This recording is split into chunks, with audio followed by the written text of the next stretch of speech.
In this episode, we will discuss what are the rights of an illegitimate child o in Filipino translation, anak sa labas. Stay tuned and tapusin ang video kasi marami akong i-discuss. Common questions are, pwede ba gamitin ng anak sa labas ang apelido ng tatay? And pwede rin ba siyang magmana mula sa tatay? Reminder ha, this video is for academic discussion lang. If you have an actual case, find a lawyer na malapit sa inyo. If meron kayong kailangan i-clarify, just leave a comment below. Ito yung mga i-discuss natin. Basically, dalawa lang naman.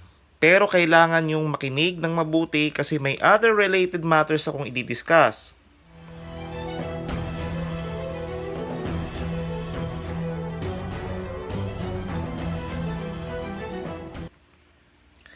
Okay, first, the use of the father's surname. Okay, under Republic Act 9255 or an act allowing an illegitimate child to use the surname of their father, ang sabi, etong si ILC or illegitimate child shall use the surname of the mother. But si ILC may use the surname of the father if ang relationship niya with the father is recognized. Sa papaanong paraan recognized? Yan ang tanong. Pwedeng birth certificate, syempre nakapirma doon ang tatay, o other authentic writing. Halimbawa, yan nga yung last will and testament na sulat kamay ng tatay. Sabi doon, nire-recognize niya ang kanyang anak. Pwede rin proof na public ang father and son relationship nila through pictures. Nakasaad yan sa Article 172 of the Family Code.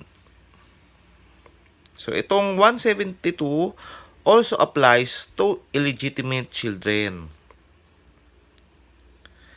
Isang importanteng tanong, kahit ba kinikilala ng tatay ang anak niya sa labas, pwede ba yung anak ang gamitin pa rin na apelido ay yung sa nanay niya? So the answer to that question is opo. Yan ang explanations dito sa Article 176 of the Family Code. Kasi ang sabi, itong si illegitimate child may use the surname of the father. Hindi kasi shall ang ginamit na word kaya hindi mandatory. Ibig sabihin, merong choice si illegitimate child.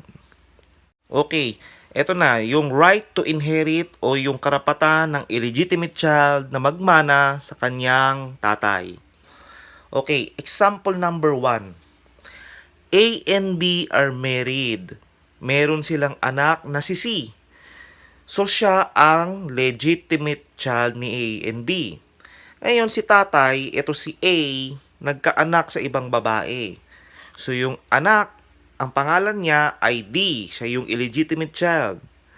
So if magmamana si C ng 1 million pesos, si D, ang kanyang mana ay 500,000 pesos lang or kalahati ng minana ni C who is the legitimate child. Example number 2. A and B are married, wala silang anak. So, dito sa example na to, wala si C. Okay? So, si A na tatay, nagkaanak sa ibang babae, at itong illegitimate child na to, ang pangalan pa rin ay si D. Namatay si A. Paano ang mana ni D? Ngayon, dito sa example na to, hati sila ni B na legal wife ni A. Pero hindi magmamana yung hindi asawa ni A. O siya yung nanay ni D. Kasi hindi naman siya yung legal wife. So to answer the question, kung pwede bang magmana ang illegitimate child sa kanyang tatay, the answer is yes. Ito, very important topic to. Sana nakarating kayo dito sa topic na to and hindi kayo nag-skip. Can the father impugn the legitimacy or the filiation of an illegitimate child? Ibig sabihin yan, pwede niya bang questionin or pwede bang niyang sabihin na hindi niya anak itong si illegitimate child. So, paano at kailan at sino lang ang pwedeng mag-question sa relasyon ng illegitimate child with his or her father? Ipopost ko dito yung mga relevant articles ng Family Code.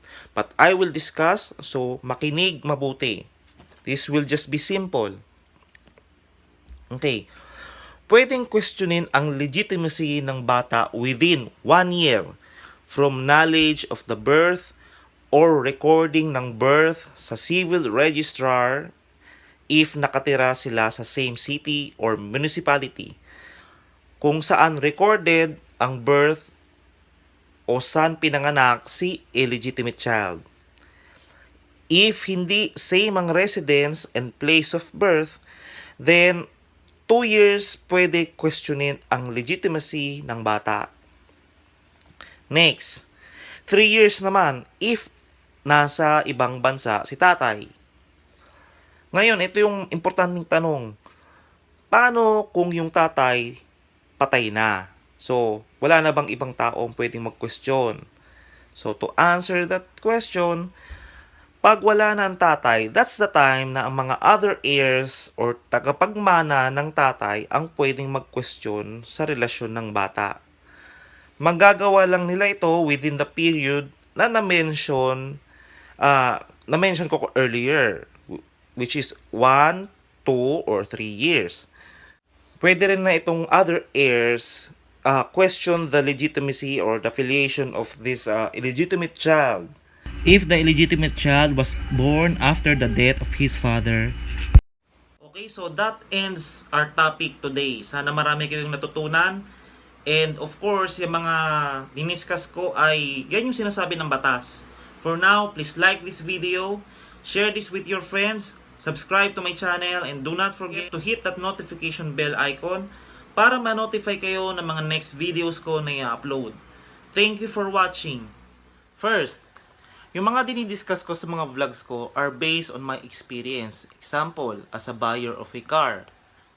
Sa mga videos ko, pinapaliwanag ko lang yung sinasabi ng isang batas. In short, for academic discussion purposes itong vlogs ko. Second, in my videos, I do not give legal advice. Kasi baka mamaya yung kalaban nyo ay kliyente ko pala. So I do not give legal advice para wala tayong conflict of interest. Third, every situation is different. So if may hindi ako na didiscuss dun sa mga vlogs ko, it is just because may mga factors that need to be considered para maging accurate yung answer sa isang tanong or sa isang discussion. Kung may gusto kayong linawin, comment na lang kayo sa video.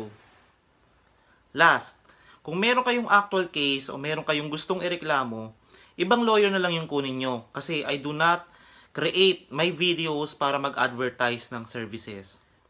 So, yun na yung 4 reminders ko. Just do not forget to subscribe to my channel.